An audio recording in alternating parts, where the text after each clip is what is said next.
Chapter 21. Some Days Ashore. Stepping ashore had an exhilarating effect on me.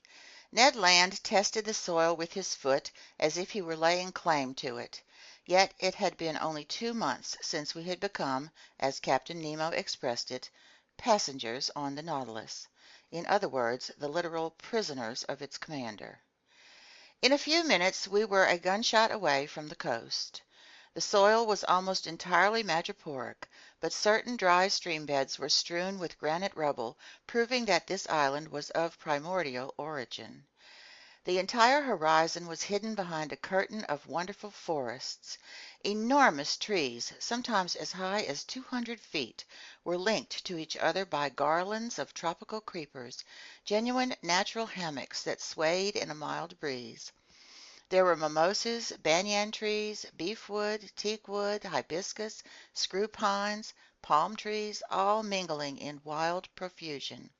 And beneath the shade of their green canopies, at the feet of their gigantic trunks, there grew orchids, leguminous plants, and ferns. Meanwhile, ignoring all these fine specimens of Papuan flora, the Canadian passed up the decorative in favor of the functional. He spotted a coconut palm, beat down some of its fruit, broke them open, and we drank their milk and ate their meat with a pleasure that was a protest against our standard fare on the Nautilus. "Excellent," Ned Land said. "Exquisite," Conseil replied. "And I don't think," the Canadian said, "that your Nemo would object to us stashing a cargo of coconuts aboard his vessel." "I imagine not," I replied, "but he won't want to sample them." "Too bad for him," Conseil said. "And plenty good for us," Ned Land shot back. "There'll be more left over." "A word of caution, Mr. Land," I told the harpooner, who was about to ravage another coconut palm. "Coconuts are admirable things, but before we stuff the skiff with them, it would be wise to find out whether this island offers other substances just as useful. Some fresh vegetables would be well received in the Nautilus's pantry." "Master is right," Conseil replied, "and I propose that we set aside 3 places in our longboat. One for fruit, another for vegetables, and a third for venison, of which I still haven't glimpsed the tiniest specimen." "Don't give up so easily, Conseil," the Canadian replied. "So let's continue our excursion," I went on, "but keep a sharp lookout. This island seems uninhabited, but it still might harbor certain individuals who aren't so finicky about the sort of game they eat." "Hee hee!" Ned put in, with a meaningful movement of his jaws. "Ned! Oh, horrors!" Conseil exclaimed. "Ye gods," the Canadian shot back, "I'm starting to appreciate the charms of cannibalism." Ned, don't say that," Conseil answered. "You a cannibal? Why, I'll no longer be safe next to you, I who share your cabin. Does this mean I'll wake up half devoured one fine day?" "I'm awfully fond of you, Conseil, my friend, but not enough to eat you when there's better food around." "Then I daren't delay," Conseil replied. "The hunt is on. We absolutely must bag some game to placate this man-eater, or one of these mornings master won't find enough pieces of his manservant to serve him." While exchanging this chit-chat, we entered beneath the dark canopies of the forest, and for 2 hours we explored it in every direction.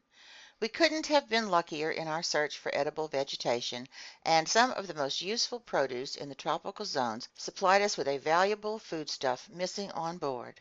I mean the breadfruit tree, which is quite abundant on Guibaroa Island, and there I chiefly noted the seedless variety that in Malaysia is called rima. This tree is distinguished from other trees by a straight trunk 40 feet high. To the naturalist's eye, its graceful rounded crown, formed of big multi-lobed leaves, was enough to denote the artocarpus that has been so successfully transplanted to the Mascarene Islands east of Madagascar. From its mass of greenery, huge globular fruit stood out, a decimeter wide and furnished on the outside with creases that assumed a hexangular pattern. It's a handy plant that nature gives to regions lacking in wheat. Without needing to be cultivated, it bears fruit 8 months out of the year. Ned Land was on familiar terms with this fruit. He had already eaten it on his many voyages and knew how to cook its edible substance, so the very sight of it aroused his appetite and he couldn't control himself. "Sir," he told me, "I'll die if I don't sample a little breadfruit pasta." "Sample some, Ned, my friend. Sample all you like. We're here to conduct experiments. Let's conduct them." "It won't take a minute," the Canadian replied.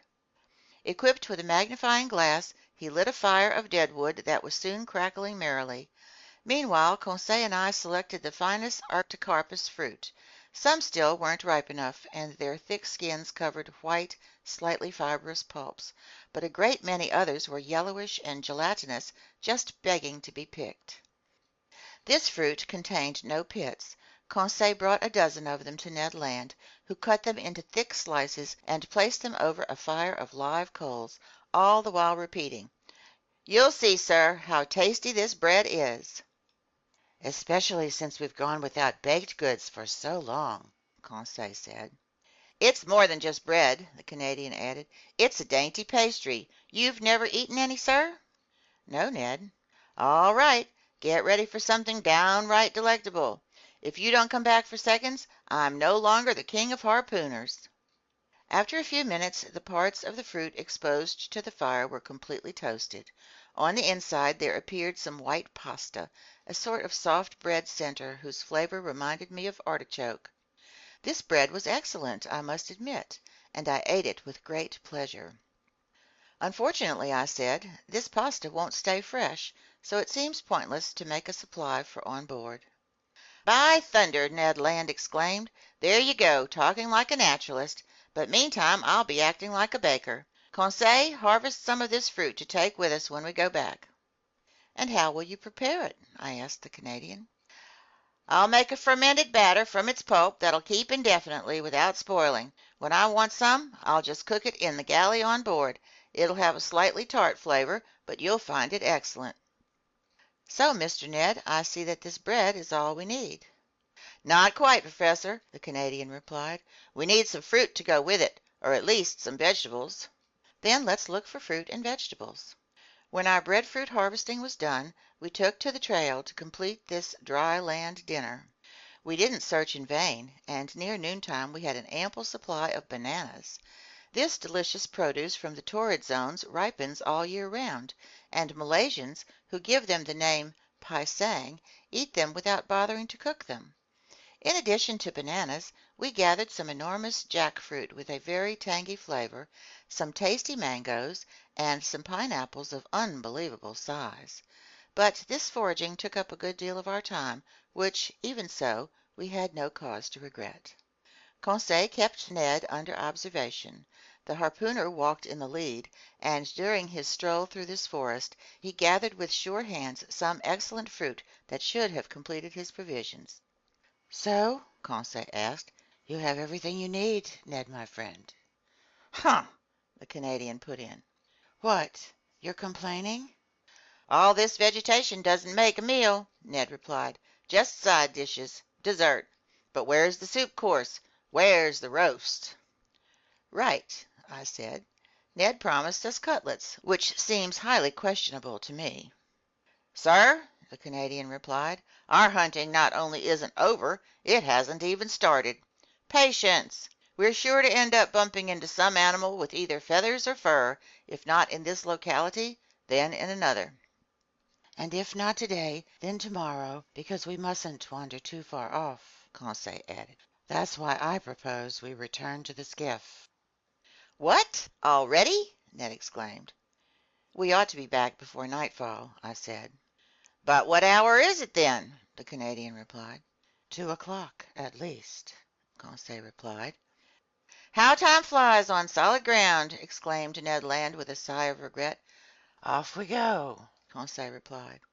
So we returned through the forest, and we completed our harvest by making a clean sweep of some palm cabbages that had to be picked from the crowns of their trees, some small beans that I recognized as the abrou of the Malaysians, and some high-quality yams. We were overloaded when we arrived at the skiff. However, Ned Land still found these provisions inadequate. But fortune smiled on him. Just as we were boarding, he spotted several trees 25 to 30 feet high, belonging to the palm species. As valuable as the Actocarpus, these trees are justly ranked among the most useful produce in Malaysia. They were sago palms, vegetation that grows without being cultivated, like mulberry trees. They reproduce by means of shoots and seeds. Ned Land knew how to handle these trees. Taking his axe and wielding it with great vigor, he soon stretched out on the ground 2 or 3 sago palms, whose maturity was revealed by the white dust sprinkled over their palm fronds. I watched him more as a naturalist than as a man in hunger.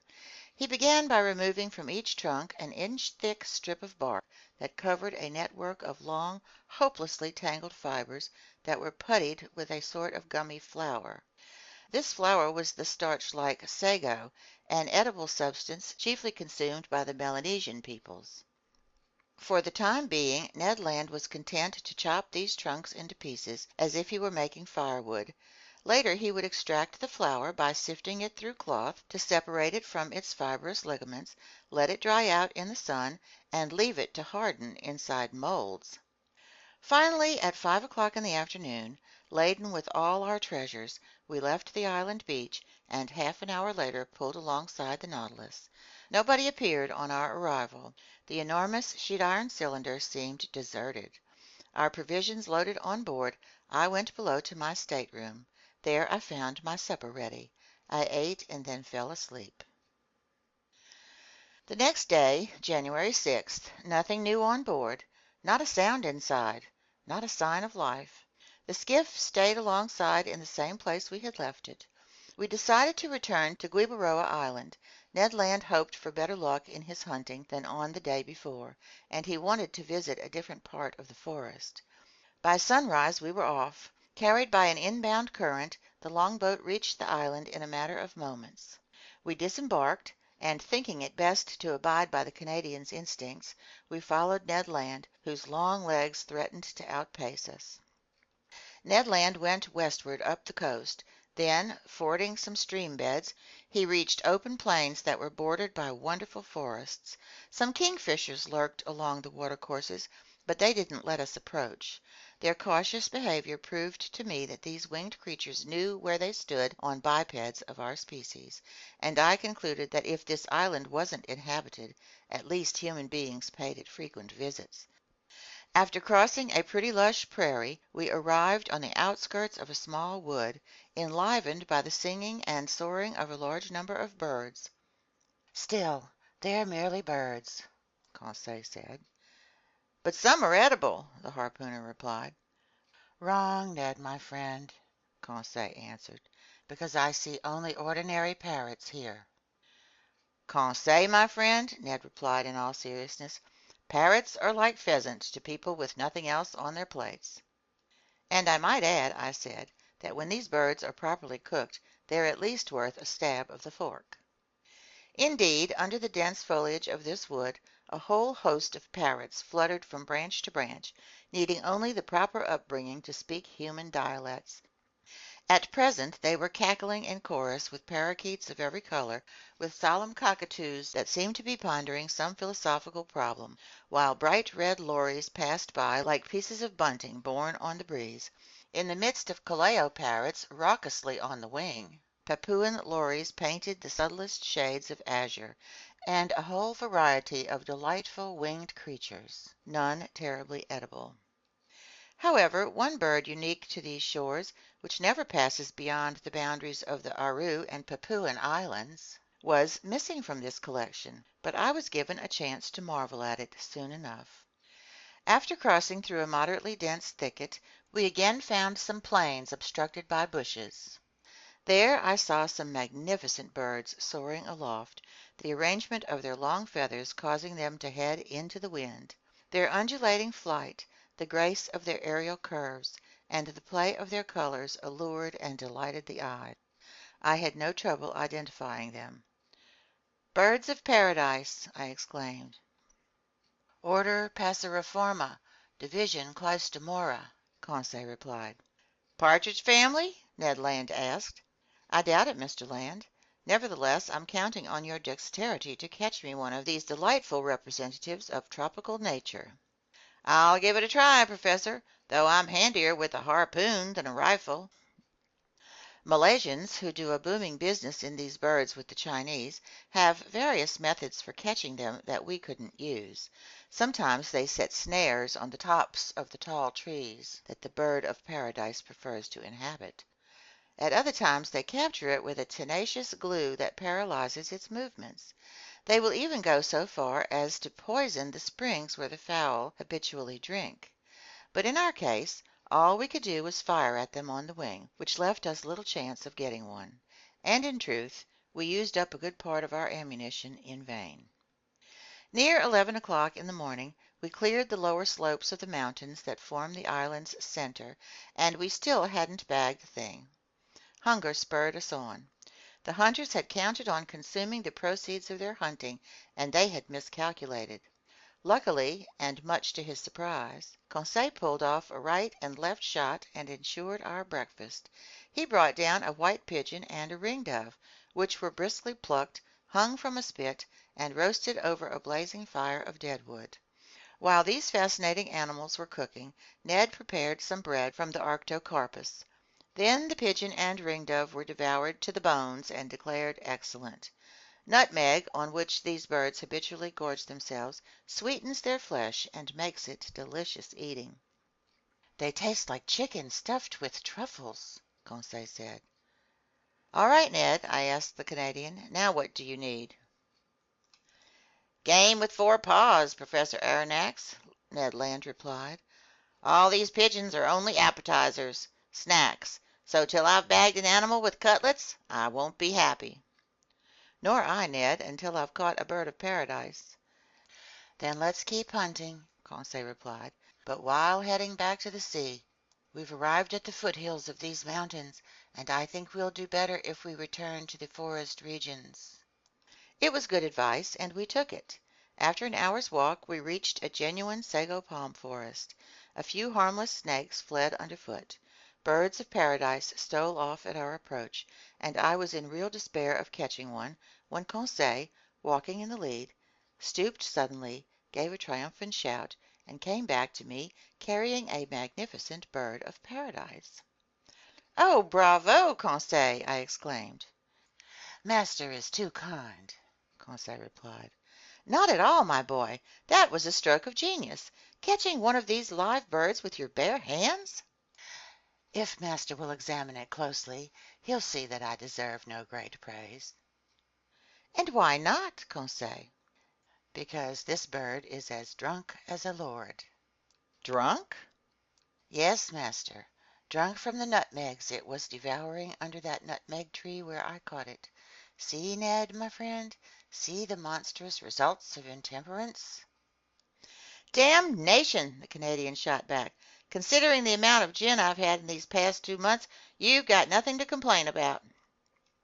Meanwhile I was examining this unusual bird. Conseil was not mistaken. Tipsy from that potent juice, our bird of paradise had been reduced to helplessness. It was unable to fly. It was barely able to walk. But this didn't alarm me, and I just let it sleep off its nutmeg. This bird belonged to the finest of the 8 species credited to Papua and its neighboring islands. It was a great emerald, one of the rarest birds of paradise. It measured 3 decimeters long. Its head was comparatively small, and its eyes, placed near the opening of its beak, were also small, but it offered a wonderful mixture of hues: a yellow beak, brown feet and claws, hazel wings with purple tips, pale yellow head and scruff of the neck, emerald throat, and belly and chest maroon to brown. 2 strands, made of a horn substance covered with down, rose over its tail, which was lengthened by long, very light feathers of wonderful fineness, and they completed the costume of this marvelous bird that the islanders have poetically named the Sunbird.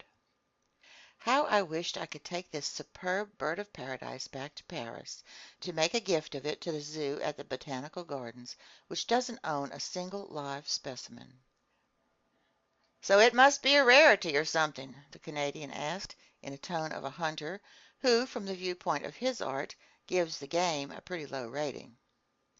A great rarity, my gallant comrade, and above all very hard to capture alive. And even after they're dead, there's still a major market for these birds. So the natives have figured out how to create fake ones, like people create fake pearls or diamonds. What? Conseil exclaimed. They make counterfeit birds of paradise? Yes, Conseil. And is master familiar with how the islanders go about it? Perfectly familiar.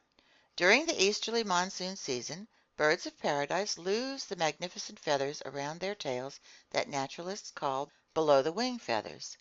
These feathers are gathered by the fowl forgers and skillfully fitted onto some poor previously mutilated parakeet. Then they paint over the suture, varnish the bird, and ship the fruits of their unique labors to museums and collectors in Europe. Good enough, Ned Land put in. If it isn't the right bird, it's still the right feathers, and so long as the merchandise isn't meant to be eaten, I see no great harm. But if my desires were fulfilled by the capture of this bird of paradise, those of our Canadian huntsmen remained unsatisfied. Luckily, near 2 o'clock, Ned Land brought down a magnificent wild pig of the type the natives call reuploading. This animal came in the nick of time for us to bag some real quadruped meat, and it was warmly welcomed. Ned Land proved himself quite gloriously with his gunshot. Hit by an electric bullet, the pig dropped dead on the spot. The Canadian properly skinned and cleaned it, after removing half a dozen cutlets destined to serve as the grilled meat course of our evening meal. Then the hunt was on again, and once more would be marked by the exploits of Ned and Conseil. In essence, beating the bushes, the two friends flushed a herd of kangaroos that fled by bounding away on their elastic paws. But these animals didn't flee so swiftly that our electric capsules couldn't catch up with them. "Oh, Professor!" shouted Ned Land, whose hunting fever had gone to his brain. "What excellent game! Especially in a stew. What a supply for the Nautilus! 2, 3, 5 down! And just think how we'll devour all this meat ourselves, while those numbskulls on board won't get a shred." In his uncontrollable glee, I think the Canadian might have slaughtered the whole horde if he hadn't been so busy talking. But he was content with a dozen of these fascinating marsupials, which made up the first order of aplacental mammals, as Conseil just had to tell us. These animals were small in stature. They were a species of those rabbit kangaroos that usually dwell in the hollows of trees and are tremendously fast. But although of moderate dimensions, they at least furnish a meat that's highly prized. We were thoroughly satisfied with the results of our hunting. A gleeful Ned proposed that we return the next day to this magic island, which he planned to depopulate of its every edible quadruped. But he was reckoning without events. By 6 o'clock in the evening we were back on the beach. The skiff was aground in its usual place. The Nautilus, looking like a long reef, emerged from the waves 2 miles offshore. Without further ado, Ned Land got down to the important business of dinner. He came wonderfully to terms with its entire cooking. Grilling over the coals, those cutlets from the reuploading soon gave off a succulent aroma that perfumed the air. But I catch myself following in the Canadian's footsteps. Look at me, in ecstasy over freshly grilled pork. Please grant me a pardon, as I've already granted one to Mr. Land, and on the same grounds. In short, dinner was excellent. 2 ringdoves rounded out this extraordinary menu. Sago pasta, bread from the artocarpus, mangoes, half a dozen pineapples, and the fermented liquor from certain coconuts heightened our glee. I suspect that my 2 fine companions weren't quite as clear-headed as one could wish. "What if we don't return to the Nautilus this evening?" Conseil said. "What if we never return to it?" Ned Land added. Just then a stone whizzed toward us, landed at our feet, and cut short the harpooner's proposition. End of chapter 21.